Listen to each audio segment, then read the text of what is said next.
Greetings once again. It's time for another edition of Shelf Life Book Reviews Online, where I present to you a book that I've read, reviewed, and recommend. And today's book is Triangle by Danielle Steel. This is published by Delacorte Press. It retails for $29 in the United States, $39 in Canada, and it is 240 pages. Now, I know there's been a lot said about Danielle Steel. You either love her or hate her, but her longevity really is amazing in the book publishing business. She's written for over 50 years.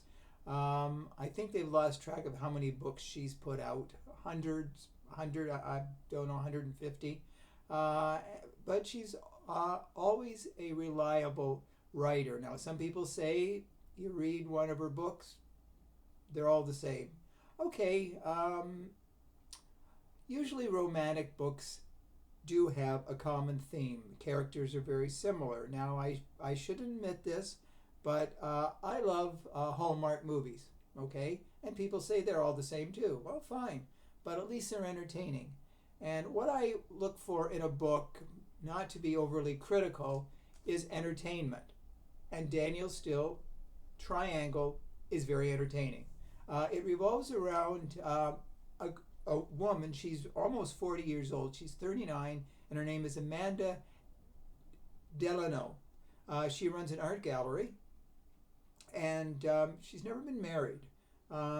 She's life is pretty well, I won't say it's boring, but it's sort of repetitive. Her best friend seems to be her dog Lulu, and she runs the studio. She also has an assistant, and his name is Pascal LeBlanc, and the two get along very well.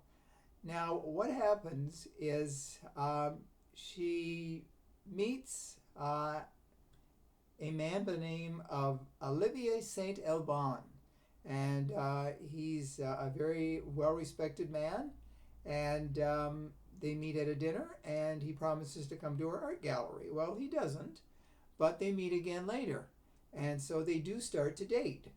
But she finds out that he's married. He has a wife, Stephanie, and but it's a loveless marriage. They've been married for a long time, but they go their own ways.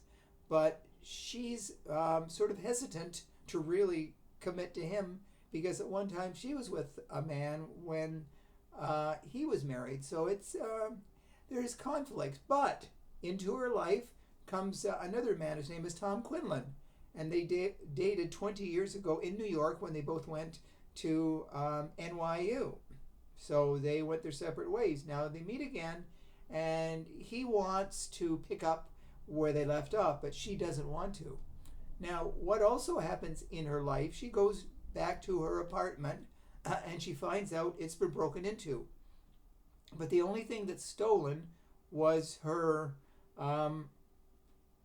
underwear and dirty laundry. So it's there's obviously someone with a kinky fetish for her unmentionables, and so the police really can't do much. But it happens again that she's broken into.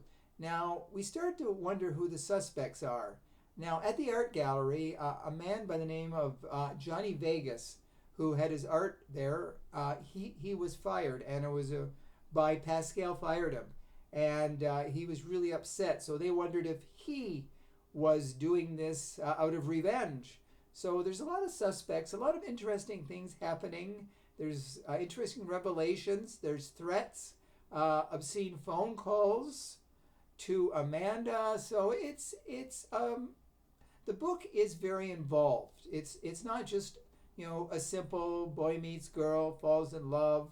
Will they get married? There's a lot of tension in this book, and so I would recommend it because it does hold your attention. If you're looking for a very down-to-earth love story with some drama and some trauma, this is definitely a book that you should consider. If you're a Danielle Steel fan and you love Danielle Steel, I think you'll like this book. If you're cynical about Danielle Steel, I know it's going to be hard to convince you to like it, but I liked it. I recommend it. End of story. So if you do purchase it, please let me know if you do agree with my review. I'll be back again with another excellent book. I thank you for watching this. Until that time, stay safe, stay sane, stay in touch, and I will see you at the bookstore. Bye for now.